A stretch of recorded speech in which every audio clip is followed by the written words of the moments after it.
నమస్తే ఈ రోజు మనము సంగారెడ్డిలో ఉన్నాము. ఇక్కడ 4వ తెలంగాణ సిపిఎం రాష్ట్ర మహాసభలు జరుగుతున్నాయి. దీంట్లో భాగంగా ఇప్పుడు మనతో పాటు సిఐటియు భువనగిరి జిల్లా ప్రధాన కార్యదర్శి మల్లేశం గారు ఉన్నారు. ఆయనతో మాట్లాడదాము. నమస్తే అండి.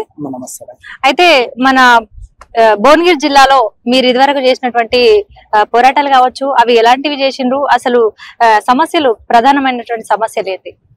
ఇవాళ యాదాద్రి జిల్లాలో సమస్యలు పాలకులు మారుతున్నారు తప్ప ప్రజా సమస్యలు తీరడం లేదు. జిల్లా ఏర్పడక ముందు ఏదైతే సమస్యలు ఉన్నాయో బీఆర్ఎస్ నూతన జిల్లాలు ఏర్పాటు చేసిన సమస్యలు అట్లే ఉన్న పరిస్థితి ఉన్నది.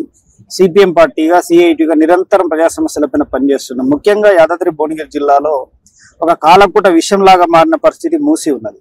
ఆ మూసిలో సుమారు 12,000 పరిశ్రమల కాలుష్య కారకాలు అందులో కలుస్తున్నాయి. మొత్తం ప్రజలంతా కూడా జీవోత్సవాలుగా మారే ప్రమాదం అతి త్వరలో యాదాద్రి జిల్లాలో ఉన్నది. ముఖ్యంగా పోచంపల్లి, వెలిగొండ, అటు రామన్నపేట నుంచి అడ్డగూడూరు దాకా చూసినప్పుడు టోటల్ గా ఈ మూసి అంతా కూడా కలుషితమైన పరిస్థితి ఉన్నది. దీనికోసం సిపిఎం పార్టీగా గ్రామాన్ని తిరుగుతూ 119 గ్రామాల్లో మూసి ఎఫెక్టెడ్ ఏరియాలో కూడా పాదయాత్ర చేసినాం, గ్రామ సభలు పెట్టినాం, ప్రజల అవేర్నెస్ చేసినాం. అదే తరుణంలో ఒక పెద్ద పోరాటాన్ని నిర్వహించిన 2 రోజుల పాటు కలెక్టరేట్ లో వంట వార్పు చేసి గత ప్రభుత్వాన్ని నిలదీసినాం. ప్రస్తుత నూతన ఏర్పాటైన రేవంత్ రెడ్డి ప్రభుత్వాన్ని కూడా ప్రశ్నించినాం. మా పోరాట ఫలితంగా ఇవాళ రేవంత్ రెడ్డి ప్రభుత్వం మూసి జపం ఎత్తుకున్నది. మూసి ఇష్యూ తీసుకున్నారు, కానీ మూసిని ఏదైతే పరిష్కారం చేయాలని అది చేయకుండా సుందరీకరణ అనే పదం చెప్తున్నారు. సుందరీకరణ కాదు కావాల్సింది. అంటే మీరు పోరాటం చేసిన తర్వాతనే ఈ మూసి కూల్చివేతలు అనేవి జరిగినాయా? మూసి కూల్చివేతలు కాదు, మూసికి సంబంధించి ప్రక్షాళన చేయాలని మేము చేసినాము. సాక్షాత్తు కాంగ్రెస్ ఎమ్మెల్యేనే, భువనగిరి ఎమ్మెల్యేనే అనిల్ కుమార్ రెడ్డి గారు అసెంబ్లీలో ప్రకటించినారు.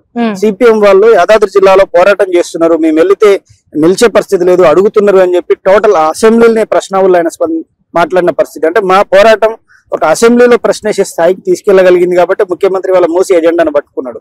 మేమేం డిమాండ్ చేస్తున్నాం అంటే మూసి సుందరీకరణ కాదు కావాల్సింది, పూల మొక్కలు కాదు.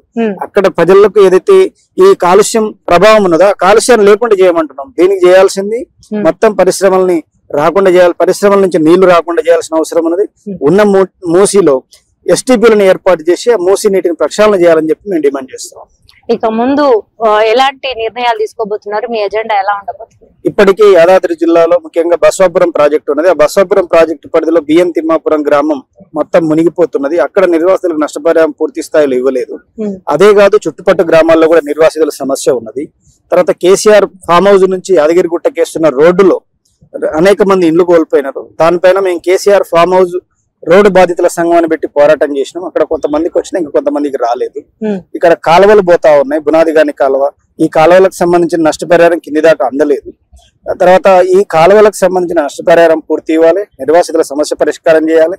మా ప్రధాన డిమాండ్ ఏంటంటే గోదావరి నది జలాలు కాళేశ్వరం కట్టినామని టీఆర్ఎస్ గొప్పగా చెప్పుకున్న కాళేశ్వరం నీటి ప్రాజెక్టు ద్వారా గోదావరి నీటిని తీసుకొచ్చి యాదాద్రి జిల్లాలో బునాది గాని కాలువ, పిలాయిపల్లి కాలువ, ధర్మారెడ్డిపల్లి కాలువలు మూసి నీరు పోతున్నది. ఆ మూసి నీరు బదులుగా గోదావరి నది జలాలు అందించి రైతాంగానికి మంచినీరు, సాగునీరు అందియాలని డిమాండ్ చేస్తాను. దానికోసం భవిష్యత్తులో ఈ పోరాటం కొనసాగుతుంది. అయితే ఇప్పుడు కొత్త ప్రభుత్వం కొలువుదీరి కూడా 1 సంవత్సరం అయిపోయింది. వాళ్ళు ఇచ్చినటువంటి హామీలు కావచ్చు, వాళ్ళు పెట్టినటువంటి స్కీములు కావచ్చు, చెప్పినటువంటి మాటలు కావచ్చు, అవన్నీ అమలు జరిగినాయి అని అనుకుంటున్నారా? ఎక్కడ అమలు జరిగిన పరిస్థితి ఏం లేదు. ఒక ఉచిత బస్సు మహిళల్ని బస్సు ఎక్కియడం తప్ప రేవంత్ రెడ్డి ప్రభుత్వం ఇచ్చిన వాగ్దానం లేదు, పూర్తి చేయలేదు. 2 లక్షల రుణమాఫీతో సహా రైతులు ఇంకా లైన్ లో ఉండి ఎదురు చూస్తున్న పరిస్థితి ఉన్నది. ప్రచారానికి ఇస్తున్న ప్రాధాన్యత సమస్య పరిష్కారానికి ఇవ్వట్లేదు ప్రభుత్వం. దౌర్భాగ్యం ఏంటంటే మేము చేసినాం చెప్పుకోవడానికి బాగా ఇష్టపడుతున్నారు తప్ప కింది దాకా పోయి ఆ సమస్య పరిష్కారం అయిందా లేదా చూసే పరిస్థితి ప్రభుత్వాల నుంచి లేదు. తను ఇచ్చిన వాగ్దానాల్లో కళ్యాణ లక్ష్మి బదులుగా తులం బంగారం పెడతాడు. ఎక్కడొచ్చిందండి? ఇంతవరకు అది లేదు. పిల్లలు చదువుకున్న యువతకి అమ్మాయిలకు ల్యాప్టాప్ ఇస్తా అన్నాడు, ఎక్కడొచ్చిందండి? ఏది లేదు. ఉద్యోగాల విషయంలో కొంత నోటిఫికేషన్ చేస్తా ఉన్నాడు, కానీ అది సరిపోదు. కావాల్సిన మన దగ్గర ఉన్న అన్ఎంప్లాయ్మెంట్ కి అనుగుణంగా నోటిఫికేషన్ ఇవ్వాల్సిన అవసరం ఉన్నది. లోకల్ ఇదే యాదాద్రి జిల్లాలో ఇండస్ట్రీస్ ఉన్నాయి, కానీ అక్కడ ఎంప్లాయ్మెంట్ లేదు. ఇప్పుడు రావణపేటలో అంబుజా సిమెంట్ ఫ్యాక్టరీ కొత్తగా వస్తా ఉన్నది. అంబుజాని వ్యతిరేకిస్తున్న కాంగ్రెస్, అంబుజా వెనకాల ఉన్నది అదానిని వ్యతిరేకిస్తున్న కాంగ్రెస్ పార్టీ ఈ రేవంత్ రెడ్డి గారు అక్కడ ఫ్యాక్టరీకి అనుమతి ఇచ్చినాడు. ఇవాళ అంబుజా సిమెంట్ ఫ్యాక్టరీ 1400 కోట్లతో వస్తుంది.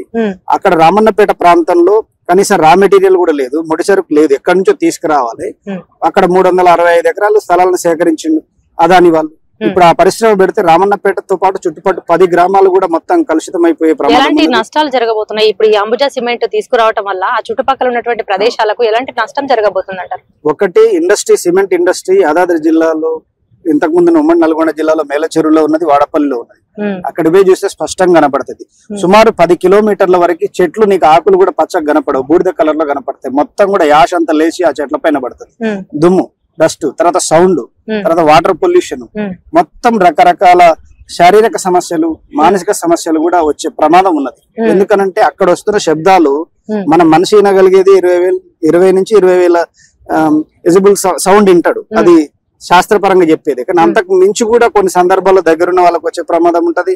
అక్కడ డస్ట్ కావచ్చు, వస్తున్న కాలుష్యం కావచ్చు, వీటన్నిటి మీద కూడా ప్రజలకు తీవ్ర నష్టం జరుగుతుంది. అందుకే మేము వద్దని చెప్పి దీన్ని వ్యతిరేకిస్తున్న మేమే కాదు, సిపిఎం పార్టీగా అక్కడ పర్యావరణ పరిరక్షణ వేదికగా పోరాటం చేసి ప్రజలంతా 10,000 మందితో ప్రజాభిప్రాయ సేకరణ అడ్డుకున్నాం. ప్రజాభిప్రాయ సేకరణలో ముక్త కంఠంతో ఒకటే వాయస్ గా చెప్పిన ఈ అంబుజా మాకొద్దు, మా ప్రాణాలు తీయొద్దని చెప్పి ఇంతవరకు ప్రభుత్వం, ఇదే రేవంత్ రెడ్డి గవర్నమెంట్, నిత్యం అదాన్ని వ్యతిరేకించే గవర్నమెంట్ ఆ ఉన్నదాలు ఇంతవరకు ప్రకటించలేదు. ప్రజాభిప్రాయ సేకరణ కూడా 3 నెలలు అవుతుంది. ఎందుకు ప్రకటించరు? మొత్తం వద్దని చెప్పిన తర్వాత కూడా ప్రకటించారు. దీని వెనకాల రేవంత్ రెడ్డికి ఇడని ఎజెండా ఉన్నదని చెప్పి భావించాల్సి వస్తా ఉంది. తక్షణమే అంబుజాని రద్దు చేస్తున్నామని చెప్పి ప్రభుత్వం ప్రకటించేదాకా కూడా మా పోరాటం కొనసాగుతుంది.